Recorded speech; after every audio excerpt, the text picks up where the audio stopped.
Muy buenos días, muy buenas tardes. Soy Mario Trías, editor de la revista En Alimentos y la revista En Pharma. Y el día de hoy estamos transmitiendo en el tercer día de ExpoPack, desde aquí, desde Guadalajara, desde el stand de Ibernia, una compañía especializada en el fin de línea. Querido Héctor, ¿cómo estás? Hola Mario, muy bien, qué gusto platicar contigo. Muchas gracias, el gusto es todo mío. Ustedes son uno de los iniciadores en México de este grupo de emprendedores que visualizó el fin de línea como una alta especialidad. ¿Es cierto esto? Así es, Mario. Mira, Ibernia empezó en el 2002 y nos enfocamos prácticamente desde los primeros años, estoy hablando del 2003, 2004, en lo que es fin de línea. De ahí empezamos y hemos tomado mucha experiencia a lo largo de estos casi 23 años que tenemos en la industria. Y han generado una enorme cantidad de conocimiento, porque en ese momento el fin de línea solo era una parte de un paletizador y listo. Y de ahí empezó a necesitar enormes avances en su eficiencia para lograr resolver los cuellos de botella de producción. ¿Cómo empezó todo este movimiento? Qué bien lo dices, Mario. Fíjate que cuando nosotros iniciamos, el cliente lo que buscaba era una solución particular. Por ejemplo, tenía personas para encajonar manualmente. Entonces buscaba una máquina que lograra de forma automática encajonar. Y otro cliente buscaba una máquina que armara las cajas en forma automática. Y eso nos dio la idea de decir, oye, ¿por qué no hacemos algo completo? Porque puedes aumentar la velocidad en un lado, pero se pasa el cuello de botella a otro lado. Y el cliente no soluciona su necesidad realmente.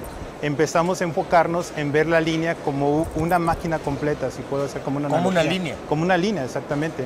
Pero no que funcione independientemente cada máquina, sino que cada máquina debe estar sincronizada, debe de tener la capacidad de interconectar y ver si una máquina poder que toda la línea pueda bajar velocidad, subir velocidad. Y eso es lo que hemos desarrollado a lo largo de estos 23 años. Lo interesante de lo que tú me dices es que no es solo per se velocidad, sino es flexibilidad para que vaya en el mismo tono que producción. Correcto, o sea, no es solamente velocidad, como bien lo dices, es tener las máquinas bien sincronizadas y también la flexibilidad. Digo, hablando de flexibilidad, es un tema completo. Claro, porque si pierde el paso producción, una de las líneas de producción se atora, tú tienes que generar el ajuste en fin de línea. Sí, así es. Mira, te pongo un ejemplo. Podemos tener un paletizador que saca, no sé, 20,000 botellas hora, por decir un número, ¿no?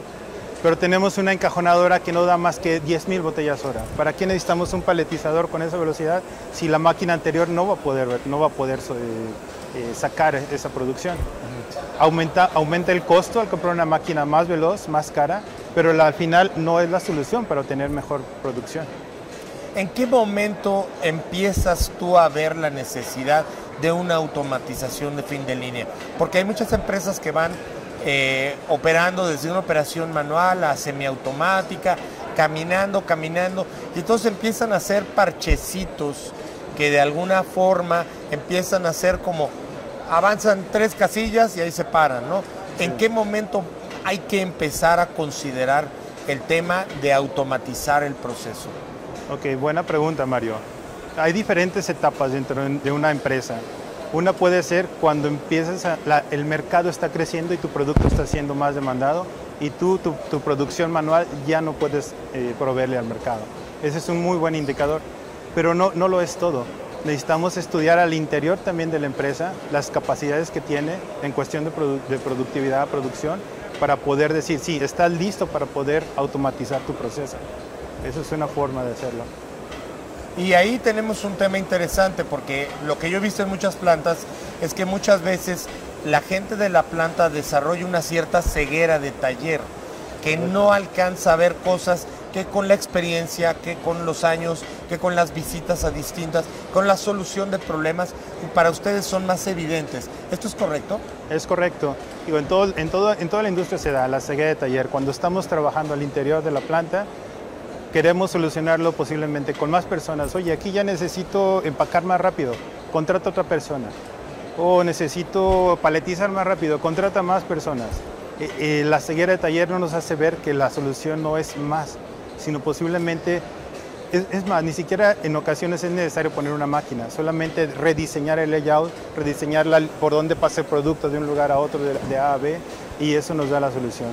Nosotros en Ibernia hemos desarrollado esa inteligencia, esa experiencia para poder apoyar a nuestros clientes a que esa ceguera de taller no sea un factor de que les impida seguir creciendo y seguir produciendo. Claro, porque además, si el mercado te lo está demandando, alguien lo va a hacer tú o lo va a hacer alguien Por más. supuesto, ¿no? O sea, el mercado está, si el mercado lo demanda, necesitamos prepararnos para poder satisfacer esa demanda. Y si no lo hago yo, si no lo hace el cliente, alguien más lo va a hacer. Déjame hacerte una pregunta. ¿Podemos considerar como una unidad de medida el pallet? Sí, es un output de una línea de producción completa y podemos empezar a medir la capacidad de producción, la efectividad de producción a partir de cuántos pallets estamos sacando por línea. Y dentro de este pallet hay algunas situaciones que este pallet lo conviertan en una unidad inestable. Sí, por supuesto. No es solamente apilar cajas, no es solamente apilar sacos. Tenemos que cuidar la estabilidad del pallet, o sea, el armado de la tarima completa, porque luego este pallet se transporta muy probablemente a muchos kilómetros de distancia. Imagínate una planta que está aquí en Guadalajara y quiere mandar su producto a Mérida. Son muchos miles de kilómetros, mil kilómetros, ¿sí? 1500 kilómetros. 1500 aproximadamente. ¿Qué pasa con un pallet inestable? En el traslado el producto se daña, el pallet puede caerse, el producto puede salirse en el camión y entonces lo que produciste ya no sirve, ¿no? A lo mejor inclusive ni siquiera algo tan grave, ¿no? Simplemente con que el peso se vaya hacia un lado del pallet puede dañar toda esa cara del producto, ¿no? Claro, hemos encontrado en algunas plantas, arman el pallet y cuando el montacargas lo carga para llevarlo a la máquina que lo fleja, en ese momento, solamente en el traslado de unos cuantos metros, el pallet colapsa, se cae. Entonces es muy importante cómo estás armando ese pallet. Incluso cuando se emplaya, también la presión debe venir repartida en todas las caras, ¿no? Si el pallet está mal armado, podría generarnos una sobrepresión en un lado que, por ejemplo, para productos como snacks, podrían reventarlos, ¿no? Sí, son varios factores. Uno es cuidar primeramente el producto, como lo dices, la estabilidad del pallet, y en esto importa cómo vamos armando las camas, o sea, el entrelazado de las cajas, la cantidad de cajas que van en un pallet, el peso que va a soportar cada una de las cajas, la altura del pallet. Son varios factores importantes para preservar el producto y también la integridad del pallet. La velocidad de carga y descarga. También, sobre todo, o sea, no puedes mover un pallet que no está bien armado muy rápido. Hace muchos años, don Andrés Escalante me contó una historia de la primera exportación de Mysoro y cómo tuvieron un problema enorme porque querían sobresaturar un camión, que por supuesto cuando lo quisieron descargar, pues se tardaron más de los 3 minutos que el centro de distribución en Estados Unidos estaba como promedio para un camión. Y esto cuesta. O sea, la velocidad ahora te multan. Te multan, por supuesto. Tienes cierto tiempo disponible en un slot para descargar tu camión.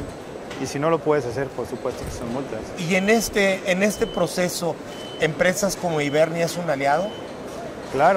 Claro, nosotros tenemos toda la experiencia para poder apoyar a nuestros clientes a desarrollar un sistema de paletizado robusto, un sistema de paletizado que cumpla con las características del producto que requerimos paletizar. ¿Ya te ha tocado vivir empresas que simplemente traen un problema ya sistémico en este tipo de cosas y hay que empezar a estructurar? Sí lo hay. Nos ha tocado clientes que compran un robot y piensan que con el robot es la solución para poder paletizar. Y empiezan a mover cajas, pero no es solamente el robot. O sea, es todo el conocimiento que hay detrás, toda la experiencia que podemos aportar como Ibernia para poder armar un pallet bien íntegro. Y que venga lo que llega y lo que sale al mismo ritmo que la planta, ¿no? Sí, regresamos a lo que es la línea de producción. O sea, ¿sí? no es solamente armar un pallet, sino es cuidar todo el aspecto desde el inicio de la línea hasta el pallet completo. Fíjate que finalmente siempre se ha visto como uno de los mejores ejemplos de una planta, una orquesta, ¿no?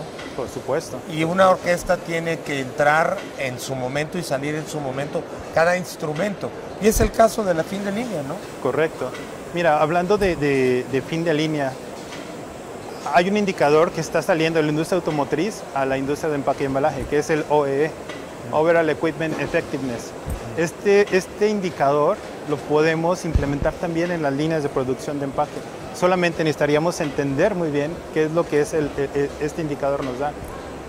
En este sentido también podemos medir, como bien decías, cuántos pallets tenemos y el OE al final de la línea, como la orquesta, ¿no? Y además seguramente se va a conectar con el OE de la propia línea de producción, ¿no? Exacto. O sea, no solamente el OE de la máquina, de la paletizadora. De cada máquina y de cada línea para hasta el final, ¿no? Sino de la orquesta completa, como dices, que la melodía sea hermosa, ¿no? Exacto, exacto, exacto. Cuando empezaron en este 2002, 2003, ¿te imaginabas todo lo que iban a hacer? Para ser honestos, no. O sea, no nos imaginábamos hasta dónde podíamos llegar. Te lo digo porque ha avanzado mucho la tecnología. O sea, la inteligencia artificial, la robótica, nos está dando cada vez más herramientas, más conocimiento para poder implementar y poder ser mejores cada día. O sea, pensábamos que íbamos a ser una empresa grande, una empresa robusta, sólida, con experiencia, pero hoy en día creo que el potencial que tenemos con la tecnología es mayor. Hablando de las líneas de producción, ¿imaginabas el poder de producción de las líneas que estás viendo? Lo vislumbraba. O sea, yo he estado por alrededor de 25 años en la industria de empaque y embalaje, trabajando en plantas grandísimas que producen millones de latas todos los días de refrescos, de bebidas gaseosas. Y me imaginaba, veía una llenadora rotando a 120,000 latas hora. Decía, esto puede llegar al no sé dónde, ¿verdad? Realmente es impresionante. ¿Y se va a tener que ir en un camión? Y se va a tener que ir en un camión. Toda esa producción, al final de cuentas, hoy en día lo ponemos en un camión. Muy bien, amigo. Pues, Héctor, muchas gracias. Te Mario, agradezco mucho la conversación. Qué gusto estar aquí. Y no dejen de visitarnos acá en Expopac y nos vemos en la próxima. Suerte. Gracias. Hasta luego.